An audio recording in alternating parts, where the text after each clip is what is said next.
Yes, the RLM Racing Bikesports Championship up next here at Silverstone on the international circuit for the first of three 18-minute plus 1 lap races that we'll have during the course of this weekend. And the championship before this meeting, after rounds at Donington on the Silverstone National Circuit back in May, and at Anglesey so far this year, well, it's Josh Smith that leads the way in his Radical PR6. He's been defeated only once this season within Class A. He has 108 points. Second is our Class B Championship leader, and that's Joe Stables. He's got 96 points so far. He also has won all races bar one, but had a non-finish in the opening round at Donington. Then third on 77 points, it's Joe Locke, who's had some dramas this morning. Marcus Pike, or over the weekend so far. Marcus Pike and fill us in on those in a moment, maybe.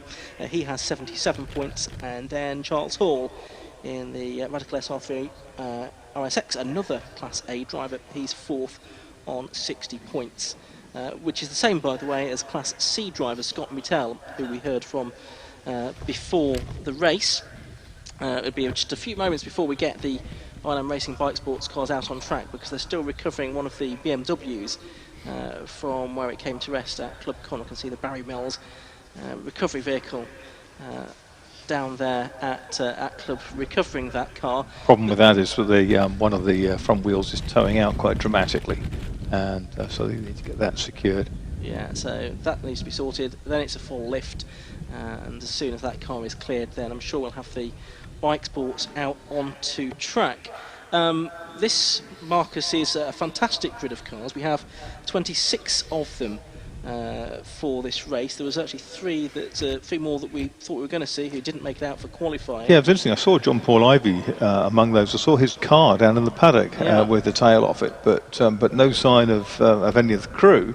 Yes, I'm surprised to see that didn't get out. Well, and he would certainly be a victory contender if he was here, because he's very rapid, isn't he? In his PR6, he's been a winner here on this circuit in the past. Indeed, in 2017 and 2014, he took both victories on that occasion. I think he did some instructing around here as well, which probably helps his cause as far as that's concerned. So we'll see if he manages to get it out and maybe start from the back or something like that.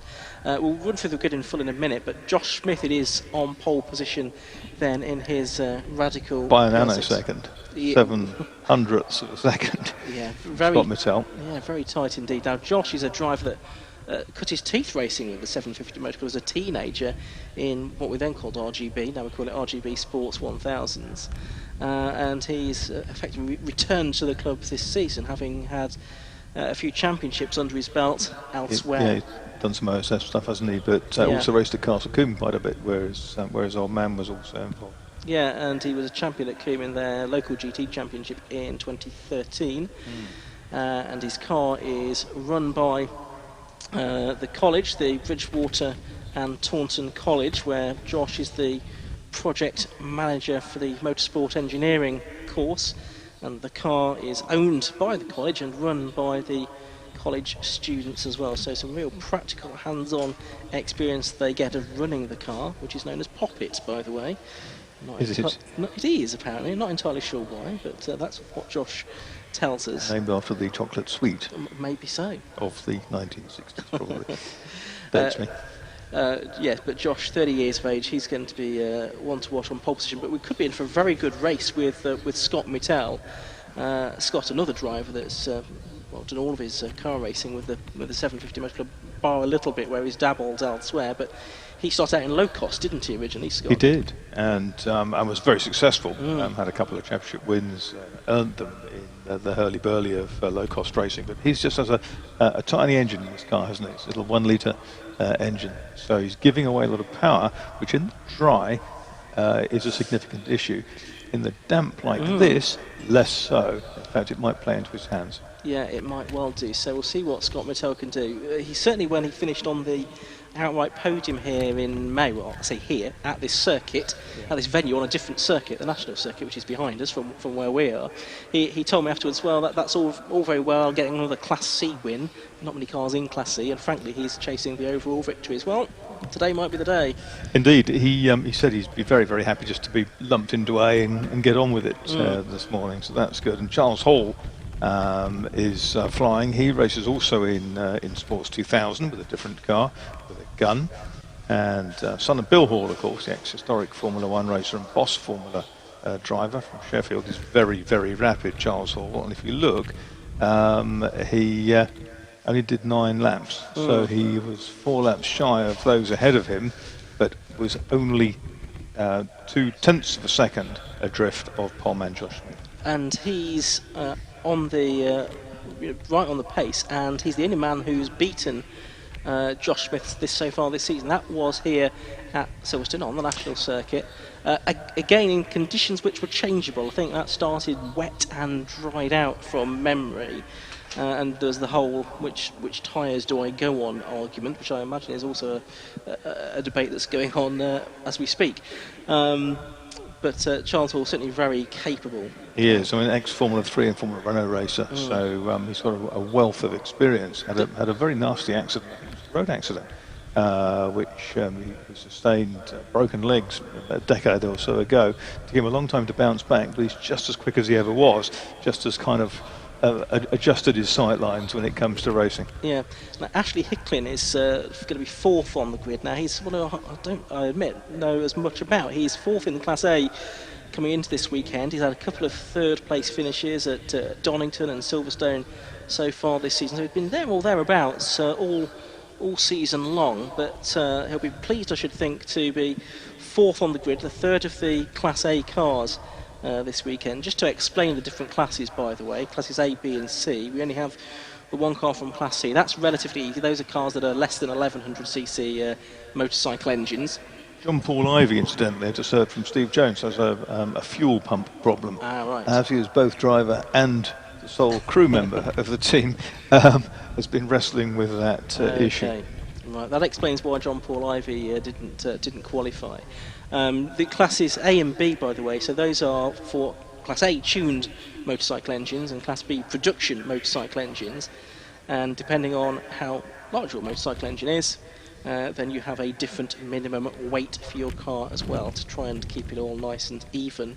We've only talked about Class A and C drivers so far. First of the Class B drivers is up next on the grid. That's going to be number 98, Joe Stables. And Joe, as I say, 2nd in the championship. He's dominated the Class B results during the course of this season. The only time he's been beaten was when he had a non-finish at Donington Park right at the beginning of the year. But other than that, Joe has certainly been the man to beat, and he's regularly, well, certainly done his best to take to the fight the Class A cars. So it's been a bit of a struggle to get on terms with Josh Smith on occasion this season. But Joe, who was the champion last year, and his father's been champion in Bikesports as well in the past in 2011. Richard Stables, then he's always one to watch from the 3rd row of the grid. And then we've got Joe Locke, and you were telling me earlier on, Mark, that Joe's had a few dramas during the course of this weekend. Very much so. It's a car that's run by Tim Gray's team, one of 5 they have here this weekend. And in a test session yesterday afternoon, he sensed a problem. In fact, the engine ran a bearing. It's a 1340 Hayabusa engine, Suzuki Hayabusa, ran a bearing, but he picked it up instantly, switched it off before he got to the long sustained high rev bit, which is the hanger straight, and saved the engine. There was a sort of frantic call to their engine builder, and they said, bring it over, get it out. So they got it out, took it over to the engine builders. The engine builder rebuilt the engine, new crank and rods overnight, and Tim and his guys had it running at 1 o'clock this morning in the wing garage. And that is the true dedication that you see in club motorsport like this. And he didn't do a full session this morning. He just went out for 2 or 3 laps just to check that all the systems were operational, because you never know with those things whether you flush out the oil systems, etc. Hope there's no swarf from the bearing, etc.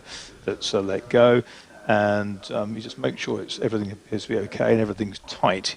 All the cables and all the hoses are tight. And then he went out then to scrub a set of tyres for this race. So we expect good things from Joe Locke with that very pretty metallic green Radical, which is one of the PR6s. Yeah, I'm just looking. It looks like it's hard to tell with him weaving. I think he's the 5th car in the queue, is he? No, he is 6th car in the queue, which is right. The car behind him is number 12. That's Adrian Reynard, of course, a very familiar name. Yeah. Not least for being a bike sports champion in the past, but rather more achievements in motorsport beyond that. Started out building drag bikes, something he's still passionately interested in. Then built his own Formula Ford in the middle part of the 1970s. Went on to be a preeminent constructor of Formula Fords, Formula 3s, Formula 3000s, Indy cars, etc. And in his own right, European Ford 2000 champion in 1979, 40 years ago. Right, well, the car's coming round for their rolling start then. Behind Adrian Reynard, it's Chris Preen, Julian Griffiths and Richard Stables rounding out the top 10. Here they come then in 2 ranks. The red lights are on. They go out and away we go. And it's Josh Smith and Scott Mittell side by side into the first corner, and it's Scott Mittell sweeping around the outside of Josh Smith to take the lead of the race in the only non-radical on this grid. So it's Scott Mittell that leads. One of them has used the runoff area there, so it's Mittell leading. It looks like Ashley Hicklin has gone up into 2nd place, possibly. No, back down to 3rd behind Josh Smith. The car that was off was number 2. That was Chris Preen, who started in 8th position, but it was an excellent start there by Scott Mittell at the rolling start to take the lead of the race, Marcus. Indeed, Chris Preen did get going again, just went wide off the circuit, rejoined safely, but he's now down the order, got to fight his way back. But at the moment it's Scott Mittell with that very distinctive centre seat car, designed by his father Ian, built by them down on the outskirts of Southampton on the south coast. Then you've got a good tussle between, you can see the difference in size between the little centre seat Radical PR6 of Josh Smith and the higher downforce SR3 that is in that battle behind, which is Hicklin, isn't it? Yeah, number 16, Ash Hicklin then. And Scott Mittell has built up a lead of 1.5 seconds already on lap 1 as those two have been battling. Smith runs wide there through Abbey, and then the left-hander at Farm Curve, and it's Hicklin therefore that goes through, and then it's Charles Hall, I beg your pardon, the mainly black but green liveried number 77 car that's gone through as well. So Josh Smith back down to 4th position. He has got a lot of work to do here, Marcus.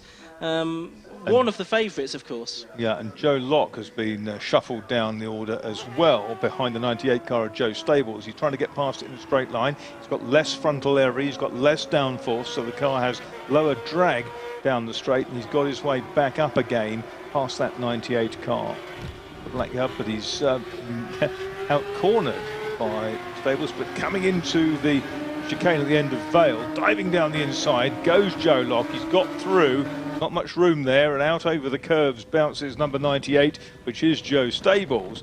But it's Mittell now by 2.76 seconds from Hicklin. A frustrated, I sense, Josh Smith now down in 4th place behind Charles Hall, and Joe Locke and Joe Stables complete that top 6 with Adrian Reynard behind in that Gulf-coloured car, the blue and orange Radical. Yeah, so Joe Stables, number 98, leading his class. There you can see, going through shot, number 93, Joe Spencer at the head of the battle. He's a multiple champion in the British Automobile Racing Club North West Sports and Saloon Car Championship, not in this car, raced in Kawasaki. Motorcycle engine, Kawasaki engined low-cost type vehicle. Switching to the Bikesports Championship this year, but coming under a little bit of threat now. That is from the number 39 car, and that's John Paul Ivy. So John Paul Ivy did start from the back of the grid, and he's already up to the back end of the top 10 here, as it's side by side between Josh Smith and Charles Hall. This is fantastic racing as they come through Club Corner onto the start and finish rate. Almost a touch there. There was a touch there, surely, between Smith and Charles Hall. Into Abbey they go, and it's Smith that prevails at the moment, but no quarter astral given in that battle by the looks of it for the moment. It's for 3rd position. Josh Smith, number 11, in 3rd. Charles Hall, number 77, in 4th place at the moment, behind Scott Mittell and Ashley Hicklin, who's set for his best finish so far, if it stays this way. Still 14 minutes or so to go in this race, of course.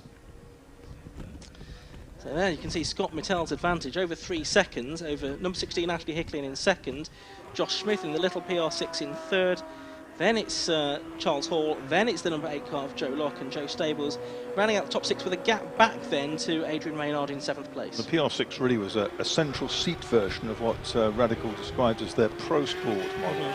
So that was the one that first appeared with the wings. The original Club Sport didn't have that, had an 1100cc Kawasaki motorcycle engine. But what the Nick Link suspension designed by Nick Walford.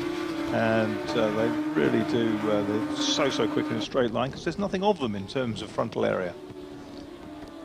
There you can see Adrian Maynard in 7th place. Behind him is Richard Staples, so that's Joe's dad, the York hotelier there. In 8th place, just behind him, is number 9, Julian Griffith. So you've got the 2 black cars circulating together, as they have done quite a bit already during the course of this season. Very similar livery, quite hard to tell those apart at a difference. So they are 8th and 9th. Chris Preen has fought his way back to 10th position with John Paul Ivy just behind him. Just ahead now, in fact, John Paul Ivy in 39, his best lap of 1:04.23 last time through, which is competitive with kind of 2nd, 3rd, 4th, something like that. There's one breakage of one of the PR6 Radicals. I think that is John Paul Ivy, isn't it? It is. The orange car, yeah. So he has pulled off, let's try to see where exactly that is. He's spun. So that is John Paul Ivy out of the race, or at least delayed by the looks of it. I'll try and keep an eye on him on the lap chart. You can see the timings on the left-hand side of your screen for those of you watching on the live stream. There's the 93 car then of Joe Spencer. He will move up to 11th place with the demise of John Paul Ivy. Well, he won't actually, because he's been passed by Chris Preen and Aaron Bailey on that lap. Aaron Bailey in the number 1 car. That's the car you can see going through shot, and he's a regular member of the team that contests, and indeed quite regularly wins the Burkitt 6-hour relay race as well. That's their kind of preferred option of the year, isn't it? They do a few of these races and then get out there and compete really heavily for that Burkitt relay title. I think it's James Brakel that runs their cars, isn't it? His father, Jeff Brakel, was a BRDC member, used to race Alfa Romeos, Chevron and other things. Oh, and Josh Smith's broken. Yeah, hand in the air, so something has gone amiss. He's pulling off onto the grass. That's at the Vale. There was a little issue of smoke, was there not? There was. Whether that was just something bottoming out, or whether that's the engine gone, not quite sure. Well, it's the only track action remaining today for the Bikesports. They're back out for 2 more races tomorrow. And plenty of time to fix it if it's fixable. Hopefully he's got lots of college students on hand to help him do that. And potentially a spare engine, if that's what's gone. Yeah, that's possibly the issue. We'll no doubt find out overnight. 4.7 the lead, and then going out, isn't it? But here's that battle with Adrian Raynard above that. Number 9 there is Julian Griffiths, who's closing in on them. The one to watch here, though, is Chris Preen. He's now the 2nd car in that queue, the black, red and white car, just behind the Gulf liveried car of Adrian Maynard. He's the man that was run wide earlier on. He started 8th, so he's back to where he should be in the order, if you like, in 8th position, based on his qualifying times. Richard Stay was using a big tow that will be available down the Hanger Straight today with such a strong wind, which actually might have dropped a little bit from where it was actually an hour or 2 ago. On the basis that our commentary box roof is not being lifted off anymore. That's the evidence I'm using, certainly. And now look at this for 2nd place now. Charles Hall is right with Ashley Hicklin here, the 2 of them in the SR3, so the bigger cars than the PR6s. Pretty much nose to tail now in a straight fight here. You would fancy that Charles Hall ought to be able to get past Ashley Hicklin. He's a much more experienced driver.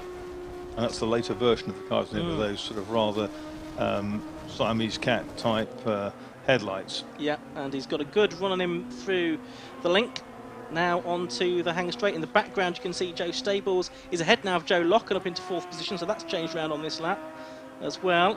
He's not, I thought he was going to, he's coming out right at the last minute into Stowe Corner, left it quite late. They're very, very well matched, those cars, clearly. Thought he might be able to do it down into Stowe Corner. 9.5 minutes of the race left to go. Oh, and he now does do it, down into the Vale, down the inside. Charles Hall goes up into 2nd place then at the expense of Ashley Hicklin. And now he's got 4 seconds to try and make up on Scott Mittell. Now for a lap or so, the gap from Mittell came down from 4.8 to 4.1 seconds, but a better lap from Mittell. I guess he was just lapping somebody out of our sight. And now that's the problem that Hall and Hicklin will face. Yeah. Here they are. Absolutely. 7 Hall and 16 is Hicklin, the white car with the blue camouflage on it. And Hicklin certainly haven't let Hall get away. There's Joe Stables in 4th position, leading Class B, so looking set for another maximum points all within that class. The points are scored within individual classes rather than based on overall finishing positions in the RLM Racing Bikesports Championship for this season. So the overall champion could come from either Class A or B, or in theory Class C. Watch the cars, but we're watching them down the hang straight. Here they come into the Vale once again, so it's Charles Hall, and he has now put only a couple of car lengths between himself and Ashley Hickham. There is now traffic to deal with as well to add extra complexity. That's the number 4 car. Tony Barwell actually started 14th, so I imagine he must have had some kind of drama to have dropped back down the order. Now they're lapping the number 11 car, which is Lee Bailey, Aaron's father, isn't it, I think, in the 111 orange car. Gap's now out to over 5 seconds between Scott Mattel, the leader, in 27 at the Mattel, and then Hall and Hicklin. Of course, it was hit this circuit last year when Chippy Westermail had his breakthrough win in the RGB Sports 1000 race at Mattel. Yeah. So it could be the circuit for breakthroughs with that Mattel chassis. The circuit has previews, they say. It does. Last year within the bike sports races, it was Joe Stables that were all 3 races here, but a few new entrants to the scene this season, including Scott Mattel in that Class C car. This would be quite something, wouldn't it, if he could take an overall victory here in that car. He comes through to complete his 10th lap with 7 minutes left to go. Second place is Charles Hall, and the gap that time went out by another 10th or so to 5.17 seconds, and Hicklin still there in 3rd place. At 11 minutes, Ian. 6 3/4 to go. Yeah, and you would sense that unless Scott Mattel gets badly delayed by back markers here, then it's going to be quite hard work for Charles Hall to catch him. And Charles Hall has done the better lap actually of the two, 1:03.39, but only by about a 10th. Scott Mattel's best time of 1:03.51. Nobody else has broken the 64s so far. 6.5 left to go. Scott Mattel rounding Stowe Corner, heading down past the Lakeside Grandstand, which is open today if you're here at Silverstone for viewing, and heads into the left-hander at the Vale. 5.17 seconds was the gap to Charles Hall on the previous lap. He comes across the line once again, and you can't quite see him, but in the background will be Charles Hall, who has cut the gap this time to 4.72 seconds. Neither of them close to their best lap times as they dealt with traffic, but nevertheless it has come down to 4 3/4 seconds. Hicklin 3rd, Joe Stables 4th. He's now 2 seconds clear of Joe Locke in 5th position. Chris Preen is in 6th, about 5.5 seconds behind Locke. We're watching the 55 car. That's Bruce Crawley, and he's doing battle with number 5. That's Doug Carter. Now he's another real stalwart of the 750 Most Club, latterly in the bike sports, but previously in the RGB. He was unusually far down in qualifying, Doug Carter, today. He was, wasn't he? Yeah, 16th in qualifying. He's actually running 17th in the race, so he's not really made any progress. Kind of plateaued, I think you call that. Yeah, absolutely. Just coming over the line now, chasing after Bruce Crawley, so that's 17th and 18th positions that they are disputing. They are at the moment the last cars that are unlapped. They're being pursued by Scott Mattel, who still has this lead over well, it's now over Ashley Hicklin. Yeah, so what's happened to, well, they're side by side once again, and Charles Hall's got the place back. That's into the right-hander at Farm. I don't think you've seen that on the screens, but we saw that outside our commentary box window. So Charles Hall had lost out to Ashley Hicklin, probably in traffic, I would suspect. And Hicklin is now back down to 3rd place. Joe Locke is in 5th behind Joe Stables. Yeah, Reynard's gone down a couple of places. He's been taken by Griffiths and Richard Stables. Yeah, so Adrian Reynard now in 9th place in the number 12 car. In fact, I can't even see him within that long shot of the Hanger Straight. So Charles Hall now around about 8 seconds behind Scott Mittal with only 4 minutes left to run. So whatever hopes he had of catching Mittal, I think are pretty much gone. Hicklin looks very strong on the brakes into Vale, that chicane at Vale. Well, as I say, he's looking for what would be his best results. He's had two third places within Class C at Donington Park and on the Silverstone National Circuit so far this season. Just checking, has he had, neither of those were outright podiums though, so actually he'd be on an outright podium, possibly, if we can get back ahead of Charles Hall, an outright second place before the end of this race. Yeah, he mustn't overdo it though, because the 98 car, Joe Stables, isn't that far behind. And I sense it's getting a little drier. Joe Stables is making ground towards those two, as is Joe Locke, who's tucked under his wing.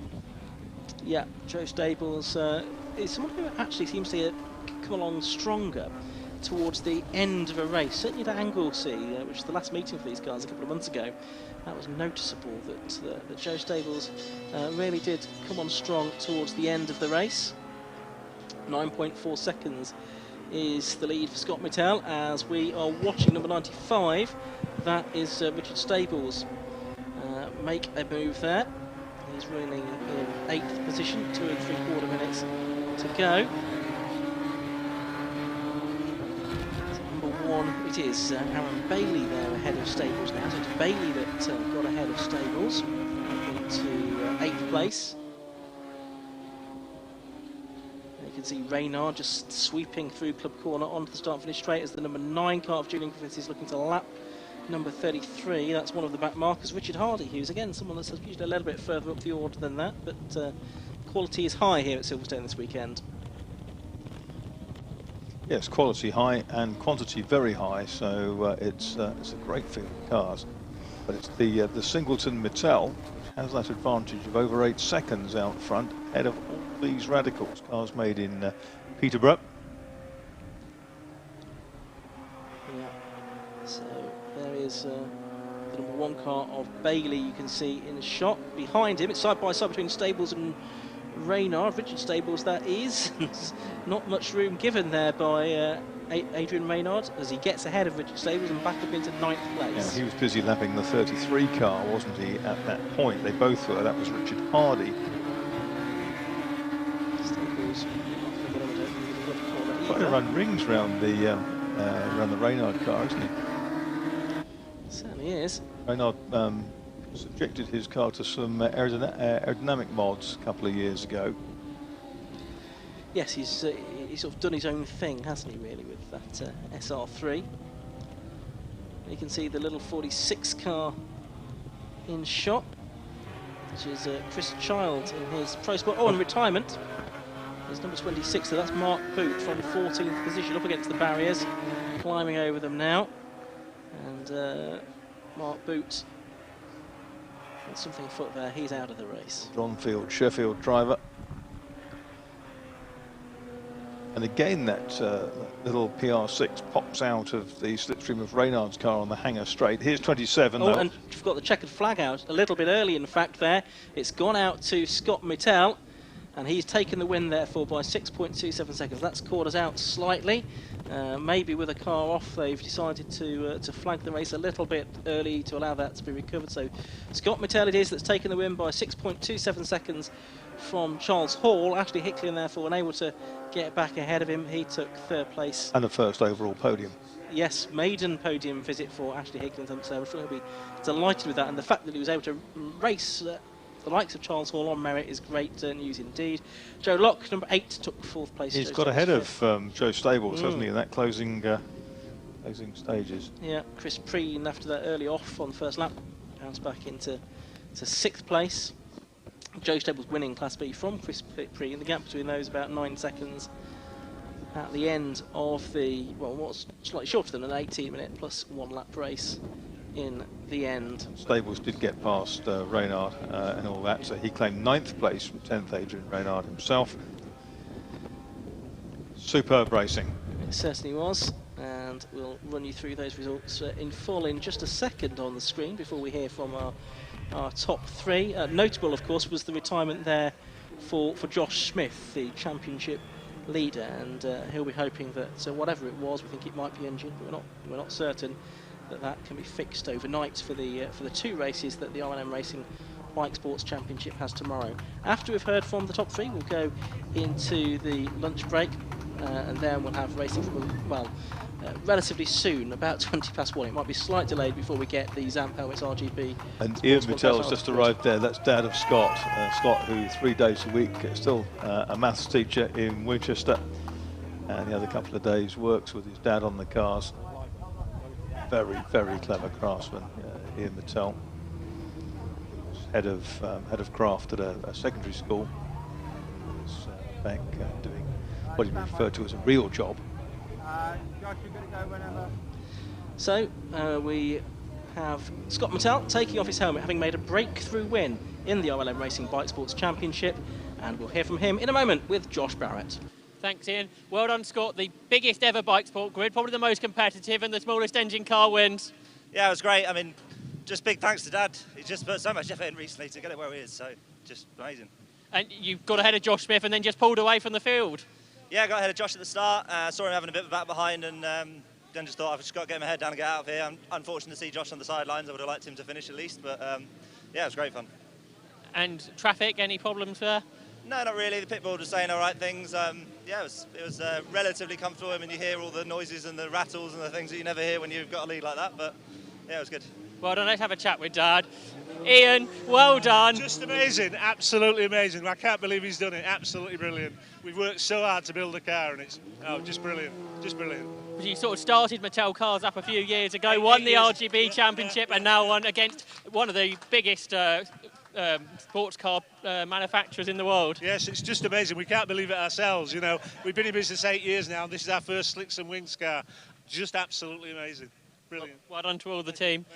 Then let's have a chat with Charles Hall, who came second, a class win as well there, and with Josh not finishing, that's a good thing. It is a good thing. I mean, we didn't get to have a good race there, but I mean, Ash from the start, he actually got in front of us both. So Josh and I, we had a little bit of, I think, both wheels touching down the pitch straight a little bit. We're all looking where everybody else is, but what a race! I mean, that's one of my favourite races I think I've done. Not one. You're really battling hard with Ash, the two of you. Didn't change positions most laps. Yeah, to be honest, we keep having a little bit of a relay problem with gremlin in the electrics. We know what it is. I keep getting a quick splutter, but only in one corner, and it kept just tightening it up. But racing like that, everyone was giving a little bit of room, and it was a great race. Yeah, so spot on. And you've sort of come back to racing last few years with the 750 Motor Club, and you also race in Sports 2000s this year. How did the two cars compare? When you get the balance right, you know, a car like this with a bit of aero, it feels pretty similar. I mean, this is lovely with the paddle shift and everything else, but the Sports 2000 it's a very stiff car, very under-tired, but if you get the balance right, it's very similar to drive, but I'm loving it now. I've come back and, yeah, the bug's a bit. Well done on your second place. And in third place over here is Ash Hicklin. Your first overall podium as well, Ash. Well done, a great race. Thank you very much. That was absolutely brilliant fun. I absolutely loved every second of that. And you overtook Josh Smith, who's won so many races in that car as well. I know, I couldn't believe it myself. I thought I was in a daydream. I really did. I thought I was dreaming. But it was absolutely brilliant fun. I don't know what else to say. And you're passing Charles and repassing each other. And of course, we had a brilliant battle. Obviously, didn't have any contact, which is great. But both gave each other respect either way, so yeah, it was brilliant fun. And he's somebody that's raced single-seaters at a very high level as well, and you've only been racing for a few years. Yeah, it's only my second year, so yeah, I'm getting there. I'm building every time I'm going out, so yeah, at least it's going in the right direction. Is this a track you like? Yeah, I really love Silverstone. Yeah, it's a great track, and who doesn't love it, let's be honest. But well done, your third place, second in class as well. Yeah, absolutely chuffed with it. Well done. Cheers, thank you. So that was third place, Ash Hicklin. Second was Charles Hall, but the winner was Scott Mattel. So that brings our morning action to an end here at Silverstone. We're going to have a short lunch break, and then we've got 5 further races coming up. We'll see the BMWs back out. We'll have the 2-hour club enduro race, Formula V, as well as RGB. They'll be first out after lunch, and Hot Hatch as well. So 5 further races to look forward to, and we back here on Alpha Live in a few moments once the first race after lunch takes place.